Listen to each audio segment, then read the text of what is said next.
नमस्कार, Brajesh maths classes के official YouTube channel पर आपका स्वागत है।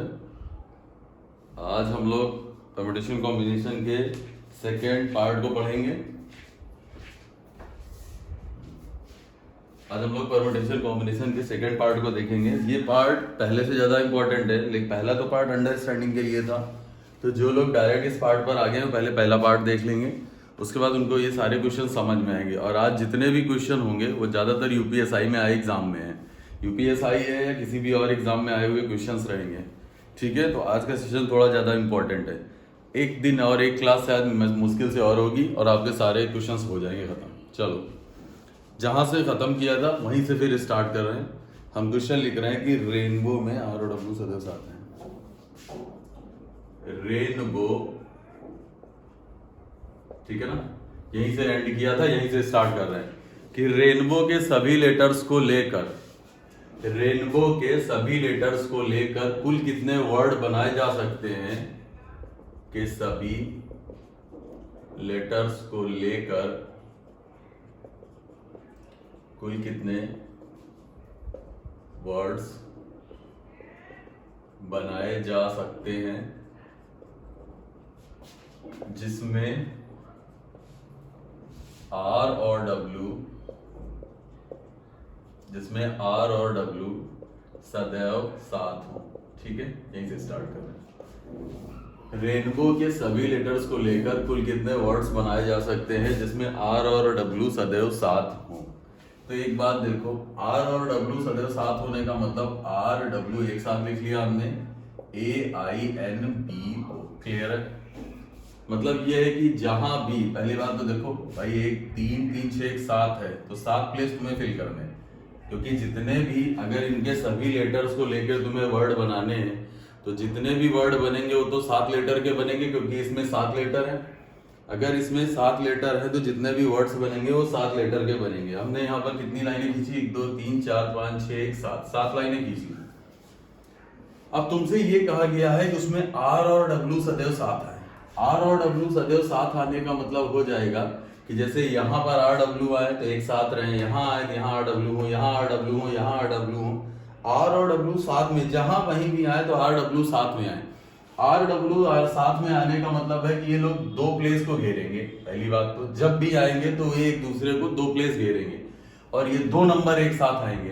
तो इस तरह के क्वेश्चंस के लिए हम करते क्या है कि हम 2 नंबर्स को जिनको साथ में आना है उनको हम एक साथ ले लेते हैं, मतलब उनको हम एक काउंट करेंगे, और उसके बाद भाई वो 2 प्लेस एक साथ घेरेंगे तो हम एक प्लेस भी कम कर लेंगे।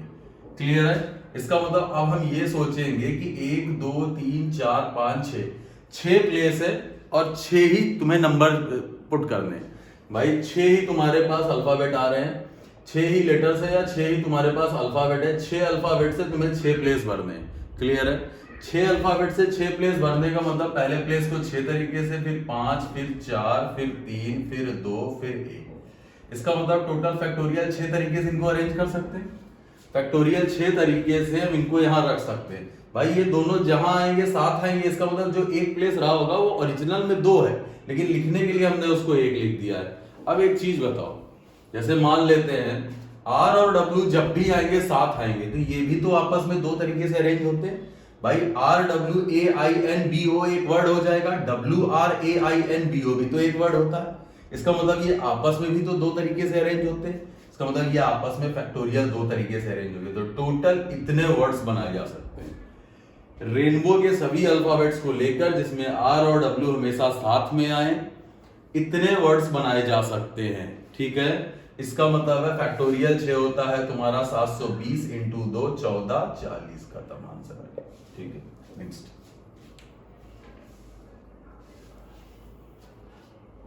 अगला क्वेश्चन है एजुकेशन के, अगला थोड़ा बड़ा सा क्वेश्चन है, पहले ड्रॉट लिख लो। ये यूपीएसआई का आया हुआ क्वेश्चन है जो लिखाने जा रहे हैं, ये यूपीएसआई में आया है, DRAUGHT, कि ड्रॉट के सभी अल्फाबेट्स या लेटर्स, जो लिखना हो लिख लो, या अक्षरों को साथ में लेकर कुल कितने अरेंजमेंट या वर्ड्स बनाए जा सकते हैं जिसमें वोवेल सदैव साथ हो। मतलब ड्रॉट के सभी अक्षरों को साथ में लेकर कुल कितने वर्ड्स बनाए जा सकते हैं जिसमें वोवेल सदैव साथ आए। फिर वही सेम चीज है। तो सबसे पहले ड्रॉट में देखो वोवेल कौन कौन से हैं भाई। एक ये हो गया, एक ये हो गया। यहाँ पर खुद ही दे रखा है कि इसमें 2 वोवेल हैं। क्लियर है?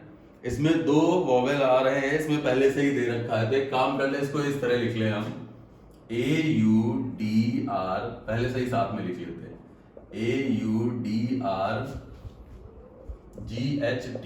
क्लियर है ना? इसका मतलब हो गया कि दोनों को साथ रखना है तो दोनों को हम एक मान लेते हैं। क्लियर है? दोनों को साथ रखना है तो दोनों को हमने एक मान लिया। तो 1 2 3 4 5 6 हमारे पास 6 लेटर रह गए और 2 प्लेस को ये लोग घेरेंगे तो इसका मतलब 2 प्लेस को हम एक मान लेते हैं तो 6 प्लेस भी हैं। इसका मतलब है कि 1 2 3 4 5 6 लेटरों को 6 प्लेस पर भरना है। तो पहले प्लेस को 6 तरीके से, फिर 5, फिर 4, फिर 3, फिर 2, फिर 1।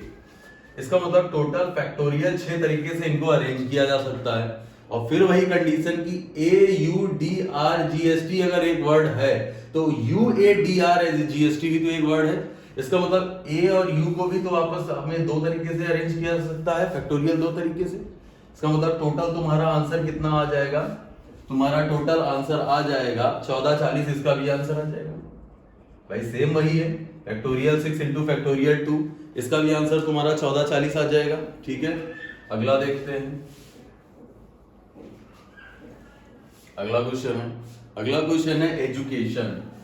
ध्यान से देखो, एजुकेशन EDUCATION। एजुकेशन के सभी अक्षरों को साथ में लेकर कुल कितने वर्ड्स बनाए जा सकते हैं जिसमें वोवेल सदैव साथ हों। पता नहीं क्यों सांस फूल गई यार, तो ये कोरोना चल रहा है तो और दिक्कत है। ठीक है, एजुकेशन के सभी अक्षरों को साथ में लेकर कुल कितने वर्ड्स बनाए जा सकते हैं जिसमें वोवेल सदैव साथ हों। ठीक है ना? वोवेल सदैव साथ होने का मतलब हो गया कि कितने वोवेल हैं इसमें। इसका डायरेक्ट आंसर लिख सकते हैं, 1 हो गया, 2 हो गया, 3 हो गया, 4 हो गया। क्लियर है भाई? AEIOU तो E है, U है, A है, O है। 4 तुम्हारे ये हो गए। टोटल कितने हैं? 3 3 6 3 9 लेटर्स हैं टोटल। इसमें 4 एक साथ लिख सकते हैं, AEUAO। 4 एक साथ आ गए। बचे कौन से? DCTN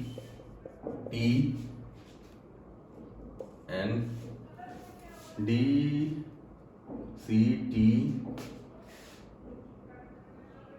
भी तो आएगा, AEIOU। इसमें तो 5 दे रखे हैं। क्लियर है? इसमें 5 के 5 है तो वोवेल साथ में आने का मतलब है कि ये 5 हमेशा साथ में आने चाहिए। इसका मतलब 5 को साथ में आने का मतलब इनको एक मान लो। तो ये एक लेटर हो गया क्योंकि ये हर जगह साथ आएंगे। ये दूसरा हो गया, ये तीसरा, ये चौथा, ये 5वां। क्लियर है ना? तो इनको आपस में कितने तरीके से अरेंज किया सकता है? फैक्टोरियल 5। ठीक है, इनको आपस में फैक्टोरियल 5। और इनको आपस में कितने तरीके से अरेंज किया सकता है? इनको भी आपस में फैक्टोरियल 5। खत्म। तो फैक्टोरियल 5 इंटू फैक्टोरियल 5 तुम्हारा आंसर आ जाएगा। मतलब 120 इंटू 120। क्लियर है? आंसर। ठीक है,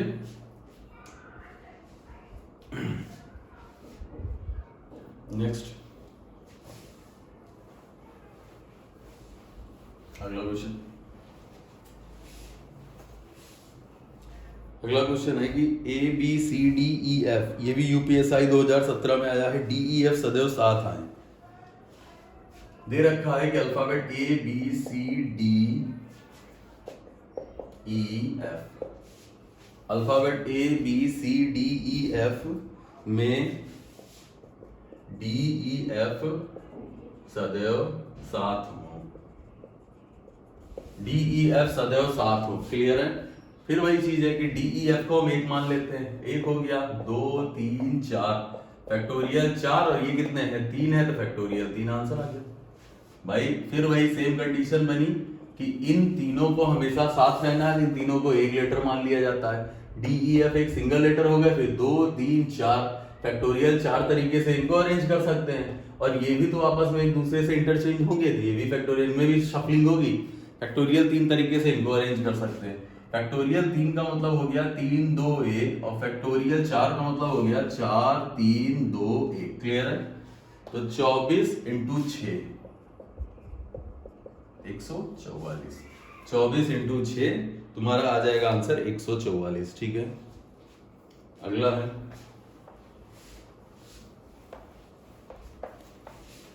नेक्स्ट टाइप। देखो अगला क्वेश्चन अच्छा है। रेनबो में वोवेल्स हमेशा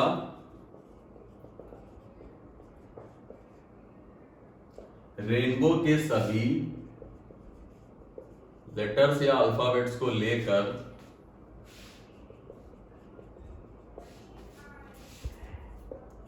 कुल कितने वर्ड्स बनाए जा सकते हैं। ध्यान से देखना, रेनबो के सभी लेटर्स को लेकर कुल कितने वर्ड्स बनाए जा सकते हैं जिसमें वोवेल्स हमेशा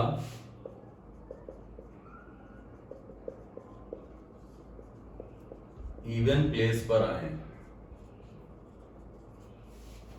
वोवेल हमेशा इवन प्लेस पर हो। ठीक है, ये क्वेश्चन अच्छा है। वोवेल हमेशा इवन प्लेस पर हो। देखो इसको ध्यान से देखना, ये एक बहुत अच्छा सा और इंपॉर्टेंट सा क्वेश्चन है, ये बैंकिंग के एग्जाम में कई बार आया है। तो इसको ध्यान से देखो कि वोवेल हमेशा इवन प्लेस पर आए। पहले देखो कितने लेटर्स हैं, 1 2 3 4 5 6 7, 7 हैं, 7। क्लियर है? 7 लेटर्स हैं या 7 स्पेस है तुम्हारे पास। भाई 7 लेटर हैं तो 7 ही जगह भरी जाएगी। एक बात और बताओ, वोवेल हमेशा इवन प्लेस पर आए, तो वोवेल हो गए ए आई ओ, तो कॉन्सोनेंट भर दो। ऑड प्लेस पर जितने कॉन्सोनेंट है उनको भर देते हैं। इवन प्लेस पे तो वोवेल आ जाएगा, तो C1 हो गया, C2 हो गया, C3 हो गया, C4 हो गया। भाई 4 कॉन्सोनेंट है, यहां पर 4 कॉन्सोनेंट है। क्लियर है? 4 कॉन्सोनेंट R हो जाएगा, N हो जाएगा, B हो जाएगा, W हो जाएगा। तो 4 कॉन्सोनेंट है, तो ये यहीं पर तो आ सकते हैं, क्योंकि जितने भी तुम्हारे वोवेल हैं V1 V2 V3, 3 ही तो वोवेल है, तो तीनों वोवेल इवन प्लेस पर आपस में इंटरचेंज होंगे। इसका मतलब ये आपस में शफलिंग तो करेंगे लेकिन ये प्लेस नहीं बदलेंगे। तो यहां यहां यहां ये आ सकते हैं, इनको आपस में शफल करने में कितने तरीके हो सकते हैं भाई? फैक्टोरियल 3। इस प्लेस को 3 तरीके से भरा जा सकता है क्योंकि 3 वोवेल हैं। अगर एक यहां लिख दिया तो इस प्लेस को 2 तरीके से, फिर इस प्लेस को 1 तरीके से। तो ये आपस में कितनी तरीके से शफल कर सकते हैं? फैक्टोरियल 3। और ये जो C1 है कॉन्सोनेंट है, ये भी 4 कॉन्सोनेंट से 4 प्लेस भरने के कितने तरीके होते हैं? फैक्टोरियल 4। तो सिंपल सा तुम ये देखो कि 3 प्लेस को 3 वोवेल से भरना है, तो 3p3। क्लियर? पहली कंडीशन है, या 3p3, या ये बोल दे कि 3 प्लेस, 3 खाली स्थानों को 3 वोवेल द्वारा भरने के तरीके बताया था। परम्यूटेशन के लिए 3 खाली स्थानों को 3 वोवेल द्वारा भरने के तरीके 3 × 2 × 1। सेम कंडीशन कॉन्सोनेंट के साथ है। भाई 4 कॉन्सोनेंट हैं, 4 कॉन्सोनेंट है और प्लेस भी 4 ही है, तो 4p4। ठीक है? अब लेकिन इनको आपस में शफल नहीं कर सकते कि वोवेल और कंसोनेंट को अगर आपस में शफल कर दिया तो क्वेश्चन ही गलत हो जाना है, फिर इवन ऑड प्लेस बदल जाएगा। इसका मतलब है कि वोवेल को रखने के तुम्हारे पास फैक्टोरियल 3 तरीके और कॉन्सोनेंट को रखने के तुम्हारे पास फैक्टोरियल 4 तरीके। इसको आपस में मल्टीप्लाई करा लें, इसको हम डायरेक्ट लिख रहे हैं। ये फैक्टोरियल 3 है, ये फैक्टोरियल 4 है। फैक्टोरियल 3 का मतलब हो जाता है 6 और 4 का मतलब होता है 24 × 6 होता है 144। ठीक है? इसका मतलब टोटल 144 वर्ड्स ऐसे होंगे इन रेनबो में, टोटल 144 वर्ड्स ऐसे बनेंगे जिसमें वोवेल हमेशा इवन प्लेस पर आएंगे। ठीक है, नेक्स्ट, वोवेल हमेशा इवन प्लेस पर आए, वोवेल ऑड प्लेस पर हो। ध्यान से देखो, ऑड प्लेस पर 7 है। अब वोवेल को ऑड प्लेस पर रखना है तो इसका मतलब कॉन्सोनेंट इवन प्लेस पर आएंगे, भर दो कॉन्सोनेंट C1 C2 C3। ठीक है ना? 3 ही प्लेस है इवन के, तो 3 ही प्लेस भर देंगे। क्लियर है? अब एक बात बताओ, वोवेल है कितने यहां पर? AIO। यहां पर तुम्हारे वोवेल है 3, वोवेल तुम्हारे पास 3 है और तुम्हारे पास इवन प्लेस भरने के लिए कितना? 1 2 3 4। ठीक है ना? 4 प्लेस पर तुम्हें 3 वोवेल भरने हैं। 4 प्लेस पर 3 वॉवेल भरने का मतलब 4 खाली स्थानों को 3 अक्षरों द्वारा भरना। तो पहले प्लेस को हम कितने तरीके से भर सकते हैं भाई? अगर 3 वॉवेल भरने 3 तरीके से, दूसरे प्लेस को 2 तरीके से, फिर 1 तरीके से। क्लियर है? इसका मतलब 3 ही प्लेस तो भरे जाएंगे, भले 4 प्लेस हैं लेकिन वॉवेल तो 3 ही है। इसका मतलब चाहे यहां रख दो, यहां रख दो, यहां रख दो, यहां रख दो। इसका मतलब ध्यान से सुन लेना कि तुम्हारे पास 4 प्लेस खाली हैं और भरने तुमको 3 वॉवेल हैं। तो 4 प्लेस पर 3 वॉवेल भरने के तरीके, क्योंकि ये शफल भी होंगे, इसमें अरेंजमेंट भी होगा भाई, सिलेक्शन के साथ साथ इसमें अरेंजमेंट भी होगा। तो 4p3 आ गया। अब तुमने 3 वॉवेल भर दिए, 1 2 3 मान लेते हैं, यहां वॉवेल आ गए V1 V2 V3, यहां वॉवेल तुम्हारे भर चुके हैं। अब तुम्हारे पास कितनी जगह बची? 1 2 3 4 जगह बची है और तुम्हारे पास कॉन्सोनेंट कितने हैं? 4 है। 4 जगह पर 4 कॉन्सोनेंट भरने का मतलब है 4p4 या फैक्टोरियल 4, ऐसे रहने दो इसको। इसका मतलब लिखा हुआ है 4 3 2, यहां तक आएगा इनटू ये फैक्टोरियल 4 3 2 1, ठीक। ये हो जाएगा 6 12 दूनी 24 और ये हो जाएगा 12 दूनी 24, 576, 24 का स्क्वायर। तो 576 ऐसे तरीके हो सकते हैं या 576 ऐसे वर्ड्स बनेंगे, ठीक है? 576 ऐसे वर्ड्स बनेंगे, ठीक है? नेक्स्ट देखते हैं। अरे यार बहुत सांस फूल रही है। कोई बात नहीं, देख लेते हैं, ज्यादा क्वेश्चन नहीं है, जितने क्वेश्चन है वो सारे आज करा देंगे।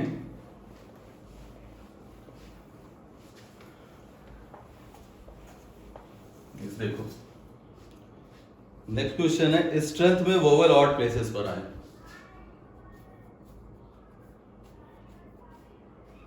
स्ट्रेंथ स्ट्रेंज है, गलत लिखता है। स्ट्रेंज में वोवेल्स ऑड प्लेस पर हो, ठीक है? ट्राई कर सकते हैं इसको।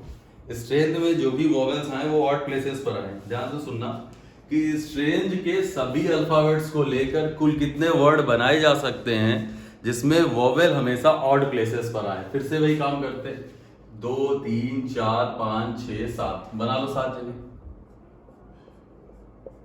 भाई सारे अल्फाबेट को लेकर बनाना है तो 7 ही तो वर्ड का लेटर बनेगा, सॉरी 7 ही लेटर का तो वर्ड बनेगा, 7 ही अल्फाबेट का कोई वर्ड बनेगा। अब तुमसे कहा है कि वोवेल ऑड प्लेसेस पर आए तो कॉन्सोनेंट फिल कर देते हैं इवन प्लेसेस पर।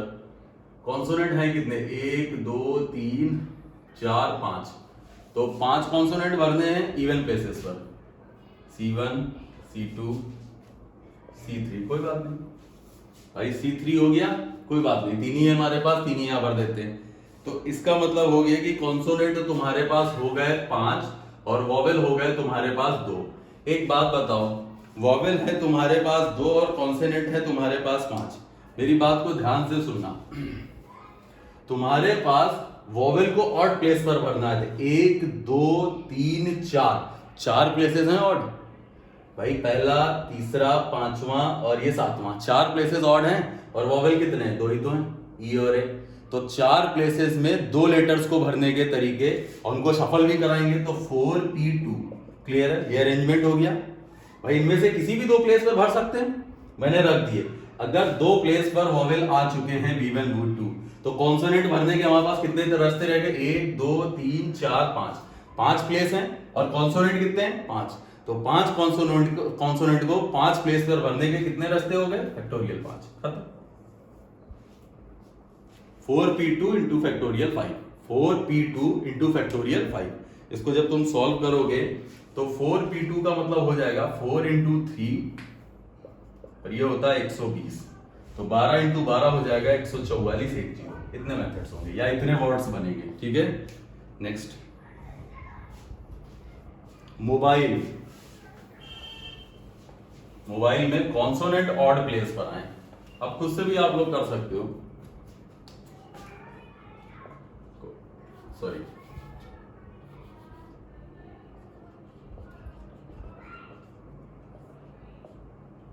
ठीक है ना। मोबाइल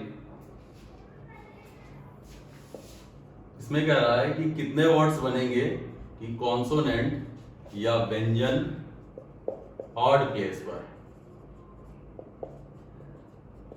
ठीक है ना। व्यंजन हमेशा ऑड प्लेस पर आए, ठीक है। ये क्वेश्चन जितने भी इधर करा रहे हैं ये सारे यूपीएसआई 2017 के किसी ना किसी शिफ्ट में आए हुए हैं। तो यूपीएसआई वाले जितने लोग हैं वो उसको थोड़ा सिंसियरली देखेंगे, ठीक है। कई क्वेश्चन आए हुए हैं यूपीएसआई में परम्यूटेशन एंड कॉम्बिनेशन से। मोबाइल में कितने लेटर्स हैं? 6, तो 6 जगह बना दो, 2 3 4 5 6, क्लियर है। व्यंजन ऑड प्लेस पर आए तो कॉन्सोनेंट ऑड प्लेस पर आए तो इसका मतलब वोवेल इवन प्लेस पे भर दो। वोवेल के लिए इवन प्लेस पे भर दो। वोवेल हैं कितने? 1 हो गया, 2 हो गया, कैसे सही। और आई है 3 वोवेल है तो वोवेल को भर दो, V1 V2 V3। और फिर कॉन्सोनेंट भी तो 3 ही है, C1 C2 C3। कितना आसान है भाई। 3 वोवेल है और 3 ही प्लेस है, फैक्टोरियल 3 तरीके से।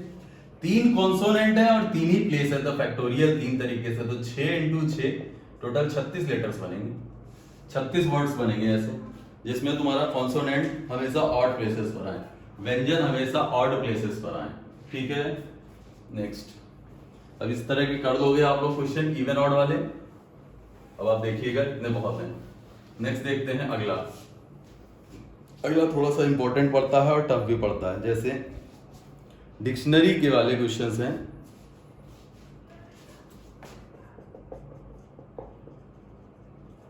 डिक्शनरी बेस्ड क्वेश्चन मतलब ये है कि जैसे वर्ड लिखा हुआ है राम, क्लियर है। पहले इसको समझो। सबसे बड़ी दिक्कत है कि इस क्वेश्चन का मतलब ही नहीं समझ में आता है।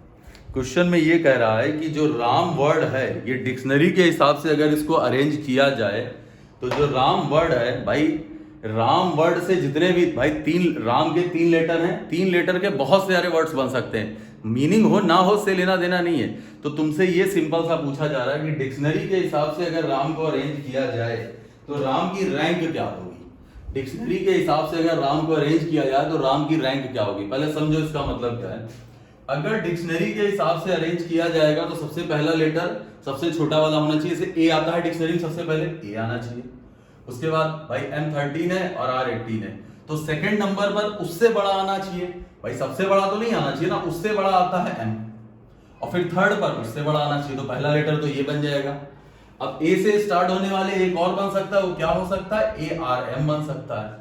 ए से स्टार्ट होने वाले लेटर हो गए, सॉरी ए से स्टार्ट होने वाले जितने भी वर्ड्स हैं ये हो चुके हैं। ए लेटर से स्टार्ट होने वाले जितने भी वर्ड्स हैं ये 2 वर्ड्स बन रहे हैं, ये हो चुके हैं। नेक्स्ट देखते हैं, ए के बाद आता है M। भाई इससे अब M से स्टार्ट होने वाले, अगर M है तो दूसरा प्लेस सबसे अर्ली होना चाहिए, फिर A आएगा फिर R आएगा। तो यहां पर क्या हो जाएगा? MRA, सही है। अब M से स्टार्ट होने वाले, अब बचा कौन? R से स्टार्ट होगा तो दूसरे नंबर पे A आएगा और तीसरे पर M आएगा। तो फर्स्ट, सेकेंड, थर्ड, फोर्थ और इसकी रैंक क्या बनी? 5th बनी। क्लियर है। इसका मतलब राम की डिक्शनरी के हिसाब से अगर रैंक देखी जाएगी तो 5वीं रैंक है। राम की अगर डिक्शनरी के हिसाब से रैंक देखी जाएगी तो राम की जो डिक्शनरी के हिसाब से रैंक आएगी वो 5वीं रैंक आएगी। बात क्लियर हो गई, ठीक है। अच्छा एक और देख लेते हैं, राम के बाद सैम देख लेते हैं, ठीक है। अब डिक्शनरी के हिसाब से अरेंज करो तो पहले ए आएगा भाई, M13, S19 और A1। उसके बाद M आएगा फिर S आएगा, ये पहला हो गया। दूसरा हो जाएगा ASM, ये दूसरी हो गया। अब A से स्टार्ट होने वाले खत्म हो गए, अब नहीं बन सकते। उसके बाद M से स्टार्ट होने वाले तो ये हो जाएगा MAS और MSA हो जाएगा, ये भी हो गया। ये 3rd रैंक हो गई, ये 4th नंबर पर आ गया। इसके बाद M से स्टार्ट होने वाले हो गए, अब बचा क्या? S से स्टार्ट होगा तो SAM ही आएगा तो 5वां नंबर आएगा। इसका मतलब सैम तुम्हारा 5वां वर्ड होगा। अब मैन्युअली तो हमने 3-3 वाले कर लिए, लेकिन 3 से बड़े आ जाएं, 4 आ जाएं, 5 आ जाएं, 6 आ जाएं, 7 आ जाएं, तो ऐसा पॉसिबल नहीं है कि हम एक एक करके लिखें, क्योंकि कभी कभी रैंक आती है 3-3 हजार, 4-4 हजार। 3000 के लिए तो बोर्ड ही छोटा है, ठीक है। तो उसको समझो करेंगे कैसे, डायरेक्ट करेंगे कैसे, उसको देखते हैं ध्यान से कि रैंक क्या आएगी। अगर हम राम की बात करते हैं, राम RAM, तो सबसे पहले प्लेस लिख लो कि पहले नंबर पर तो ये आना चाहिए था और दूसरे नंबर पर ये और तीसरे पर ये आना चाहिए था। ध्यान से सुनना हमारी बात, पहले पर A आना चाहिए था, फिर M आना चाहिए था, फिर R आना चाहिए था। अब एक बात बताओ, इस 3 से पीछे कितने छोटे वर्ड्स हैं, लेटर्स हैं, कोई नहीं है। इस 3 से पीछे कितनी रैंक छोटी है, कोई भी नहीं भाई। 3 के बाद 1 लिखा है, 2 लिखा है, तो 3 से छोटे नंबर पीछे कितने हैं, कोई भी नहीं है, 0 लिख लो। 1 से छोटे कोई नंबर है, क्लियर है। 3 से छोटा पीछे कोई नंबर तो दे नहीं रखा है, तो इसको हम कितना लिख लेते हैं, 0 लिख लेते हैं।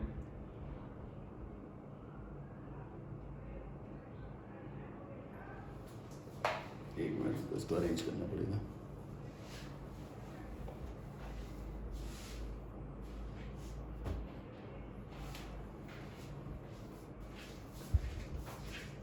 अरे यार ये रुक क्यों गया।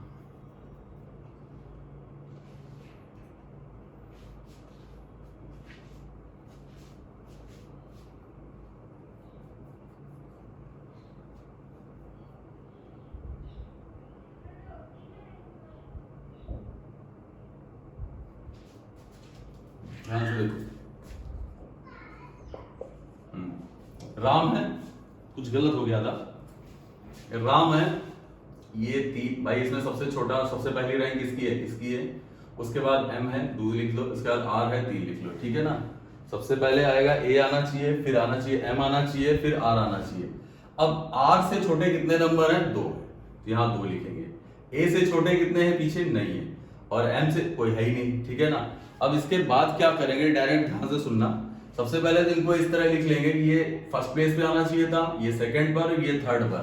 अब R से छोटे कितने, 3 से छोटे पीछे कितने नंबर है, कोई भी नहीं है, 2 नंबर है, सॉरी। और 1 से छोटा पीछे कितने नंबर है, कोई नहीं है। 2 से पीछे कोई नंबर ही नहीं, 0। उसके बाद इनको क्या करेंगे, पीछे से फैक्टोरियल 0, फैक्टोरियल 1 और फैक्टोरियल 2 से मल्टीप्लाई करा देंगे। तो यहां पर तो 0 आएगा, यहां पर तुम्हारा 0 आएगा, और यहां पर आएगा फैक्टोरियल 2 की वैल्यू होती है तुम्हारी 2 into 1, मतलब 2, 2 दूनी 4, तो ये तुम्हारा आ जाएगा 4।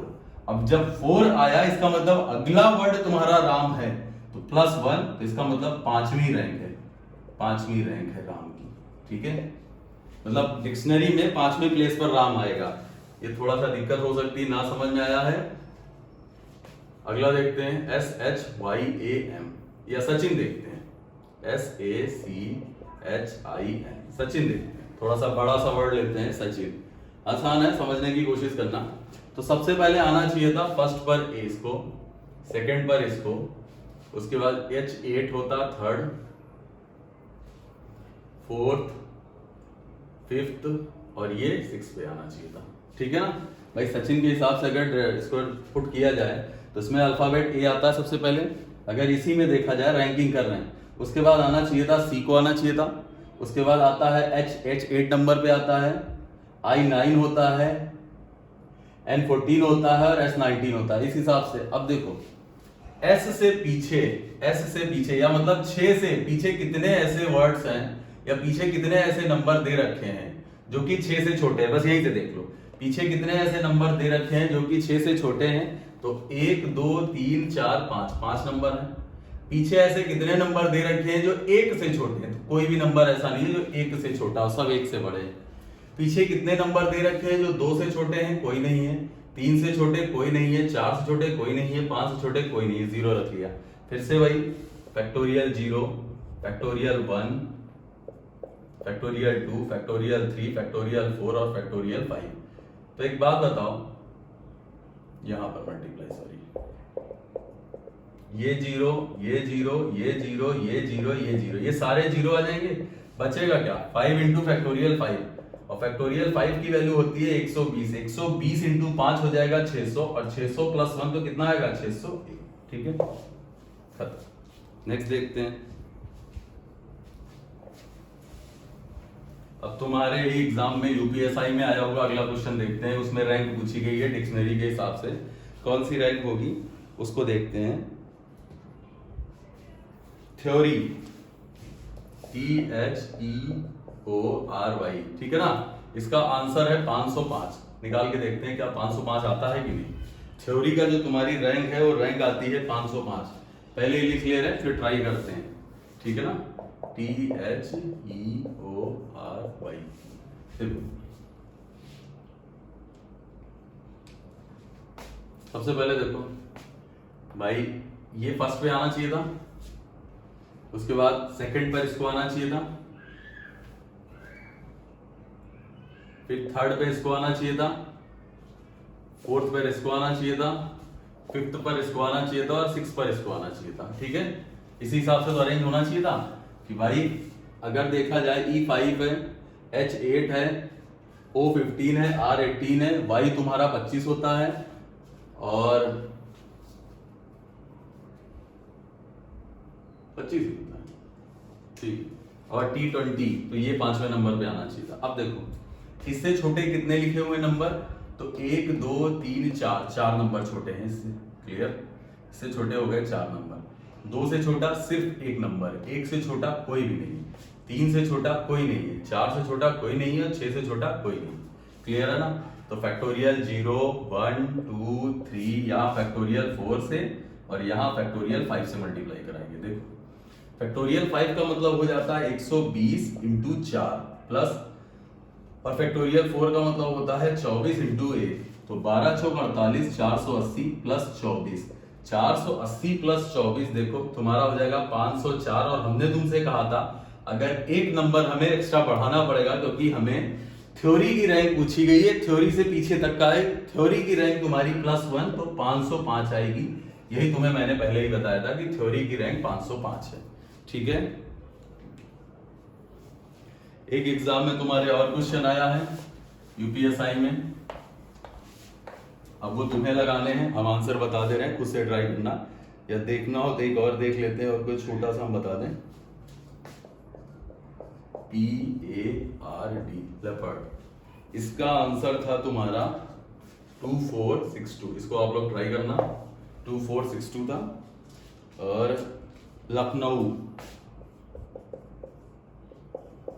यूपीएसआई है तो लखनऊ पूछा गया था, LUCK NOW, इसका आंसर था 1921। ठीक है, तो डिक्शनरी के हिसाब से इनकी रैंक आप लोग खुद निकालिएगा। ठीक है, नेक्स्ट टाइप क्या है, नेक्स्ट टाइप भी बड़ा इंपॉर्टेंट सा है।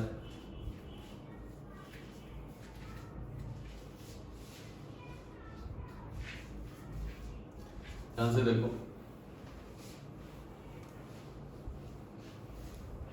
अगला क्वेश्चन है कि in how many ways can 12 soldiers stand in a Q. ठीक है, 12 सिपाहियों को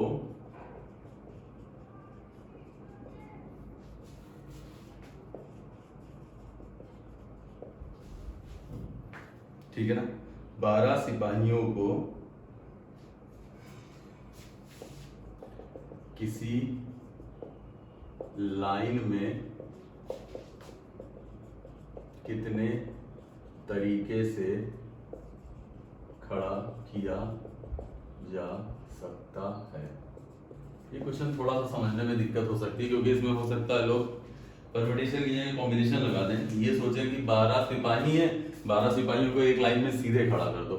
इस तरह समझो कि 5 लोग हैं, क्लियर है ना, 5 लोग हैं और उनको 4 सीटों पर बैठाना है। ठीक, सिंपल सी ये बात सोचो कि 5 लोगों को 4 सीटों पर बैठाना है तो उनको कितनी तरीके से अरेंज किया जा सकता है। 5 लोगों को 4 सीटों पर बैठाने का मतलब है कि पहली सीट को 5 तरीके से भर सकते हैं, एक बंदा बैठ गया तो 4 तरीके से, फिर एक 2 बैठ गए तो 3 तरीके से, फिर 2 तरीके से। इसका मतलब इसको हम टोटल इतने तरीके से अरेंज कर सकते हैं। सेम कंसेप्ट यहां भी लगता है, थोड़ा सा ध्यान देना है इसको कि 12 लोगों को किसी लाइन में खड़ा करना, मतलब 12 प्लेस है तुम्हारे पास, 9 10 11 12 लोगों को किसी लाइन में खड़ा करना है, तुम्हारे पास 12 प्लेस हैं। तो पहले प्लेस को हम 12 तरीके से भर सकते हैं, फिर 11, फिर 10, 9, 8, 7, 6, 5, 4, 3, 2, 1। इसका मतलब इसका आंसर तुम्हारा आएगा फैक्टोरियल 12 या 12p12। 12 लड़कों को या 12 सोल्जर्स को किसी लाइन में फैक्टोरियल 12 तरीके से अरेंज किया जा सकता है आगे पीछे करते हुए। ठीक है, क्लियर है। या ये समझ लो कि उन सोल्जर्स के ऊपर लिखा हुआ है, पहले सोल्जर पे रैंक 1 लिख दिया है, 2 लिख दिया है, 3 लिख दिया है, 4 लिख दिया गया है। उनको किसी लाइन में कितनी तरीके से अरेंज किया जा सकता है, या उनको एक लाइन है उसमें 12 सोल्जर है, 12 कुर्सियां रखी हुई है, उनको कितनी तरीके से बैठाया जा सकता है। तो फैक्टोरियल 12 तरीके से, भाई पहली कुर्सी को 12 तरीके से भर सकते हैं, उसमें से 12 में से कोई एक बैठ जाए, दूसरी कुर्सी को 11 तरीके से, इस तरह हम फैक्टोरियल 12 तरीके से अरेंज कर सकते हैं। इस पे ध्यान से सुनना, इसको समझने की कोशिश करना कि यहाँ पर कॉम्बिनेशन नहीं लगेगा। नहीं तो कहने की तो बात ये भी कह सकते हो आप लोग कि 12 लोग हैं, 12 को लाइन से खड़ा कर दो, सिपाही तो है, कोई इसमें से स्पेशल तो बोला नहीं गया है कि पहले को तुम्हें उनकी रैंक डिसाइड करनी है कि पहला तुम्हें पहली रैंक पर, दूसरी रैंक पर, इस हिसाब से, ऐसा कुछ नहीं है। सिंपल सा ये ध्यान रखना कि 12 सिपाहियों को 12 कुर्सियों पर बैठाना है। एक लाइन में 12 कुर्सियां पड़ी हुई हैं, 12 कुर्सियों पर बैठाना है। कितने तरीके से बैठाया जा सकता है, ये क्वेश्चन है। अगला क्वेश्चन ध्यान से सुनना। 12 soldier stand in 2 queues such that each queue है 6 शोल्डर। मतलब ये है कि 12 सिपाहियों को 2 लाइनों में कितने तरीके से बैठाया जा सकता है। क्लियर है ना? 12 सिपाहियों को 2 लाइनों में कितने तरीके से बैठाया जा सकता है। 2 लाइनों में कितने तरीके से बैठाया जा सकता है यदि प्रत्येक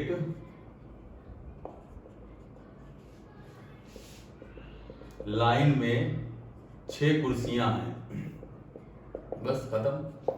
मतलब 12 सिपाही हैं, उनको 2 लाइनों में बैठाना है। तो 1 2 3 4 5 6, ठीक है ना? ये पहली लाइन मान लेते हैं, चाहो तो इसके नीचे दूसरी लिख लो या बगल में लिख लो। 3 4 5 6, ये दूसरी लाइन हो गई। 6 कुर्सियां यहाँ है, 6 कुर्सियां यहाँ है, ठीक है ना?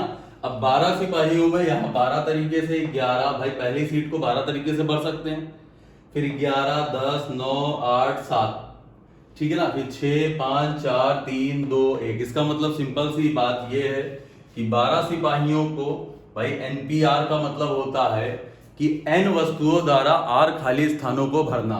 12 सिपाहियों द्वारा 6 खाली स्थानों के भरने के तरीके 12p6। खत्म। 12 सिपाहियों द्वारा 6 खाली स्थानों को भरने के तरीके 12p6, ठीक है?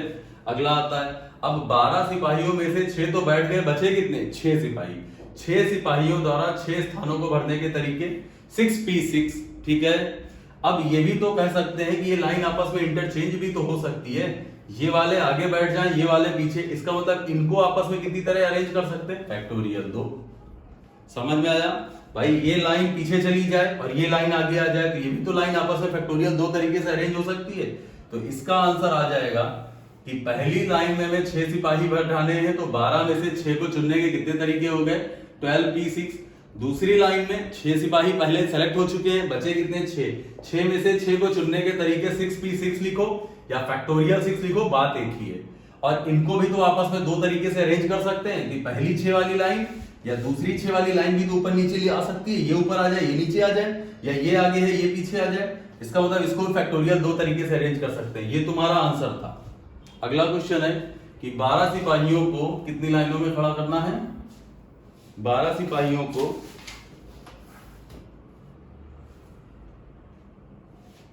3 लाइनों में खड़ा करना है और प्रत्येक लाइन में समान सिपाही हो। 12 सिपाहियों को 3 लाइनों में खड़ा करना है, प्रत्येक लाइन में, प्रत्येक पंक्ति में समान सिपाही हो। सिंपल सी बात है भाई। समान सिपाही का मतलब है 12 12 का मतलब हो गया 3 लाइनें बनेगी, 4 4 4, ठीक है ना? तो पहले 12 में से 4 को चुनने के तरीके 12p4 हो गया, पहली लाइन भर गई। अब अगर 12 में से 4 सेलेक्ट हो गए, बचे कितने? 8। 8 में से 4 को चुनने के तरीके 8p4 हो गया। अब 8 में से 4 निकल गए, बचे कितने? 4। भाई 4 यहां बैठ चुके हैं, 4 यहां बैठ चुके, 8 बैठ गए, बचे कितने? 4। 4 में से 4 को चुनने के तरीके 4p4। पहली लाइन भर गई, दूसरी लाइन भर गई, तीसरी लाइन भर गई, या ऐसे मान लो पहली लाइन भर गई, दूसरी लाइन भर गई, तीसरी लाइन भर गई। तो ये भी तो लाइनें आपस में अरेंज हो सकती हैं। ये वाली उधर चली जाए, या ऐसे लिख लेते हैं, ऐसे। भाई इनको भी तो आपस में अरेंज किया सकता है। ये लाइन यहां आ जाए, ये यहां आ जाए, ये यहां आ जाए, ये यहां आ जाए। इसका मतलब 3 लाइनों को आपस में अरेंज करने के कितने तरीके होंगे? फैक्टोरियल 3। ये तुम्हारा आंसर। ये तुम्हारा आंसर। अगला क्वेश्चन है, पहली लाइन में 1 line has 3 shoulder, another has 4 and 5 has 5 shoulders. कितने तरीके से अरेंज कर सकते हैं? ठीक है, कोई बात नहीं। 12 सिपाहियों को 3 लाइनों में कितने तरीके से बैठाया जा सकता है? यदि पहली फर्स्ट रो में 3 सिपाही, सेकंड रो में 4 सिपाही और थर्ड रो में 5 सिपाही हो। ठीक है, पहली रो में 3 सिपाही हो, दूसरी रो में 4 सिपाही हो और तीसरी रो में 5 सिपाही हो। खत्म हो गई बात। भाई पहली रो को भरना है, 12 में से 3 को चुनना है, या 12 में से 3 कुर्सियों को भरने के कितने तरीके हो गए? 12p3। 12 सिपाहियों में से 3 सिपाहियों को चुनना भी है और उनको आपस में अरेंज भी करना है। ये तरीके हो गए। अगला 12 में से अगर 3 निकल गए तो बचे कितने? 9। 9p4। 9 में से अब 4 को चुनना है, 9 में से 4 चुन लिए गए तो बचे कितने? 5। और 5 में से 5 को चुनना है और इनको आपस में कितने तरीके से अरेंज कर सकते हैं? फैक्टोरियल 3। तो ये भी इसका आंसर हो गया। फैक्टोरियल 3 तरीके से चुन सकते हैं। ठीक है, तो ये सारे क्वेश्चन यूपीएसआई के थे। आज जितना ज्यादा से ज्यादा कवर हो सका हो गया है। 2 दिन के वीडियो शायद नहीं, 2 नहीं, एक ही लेक्चर बहुत है।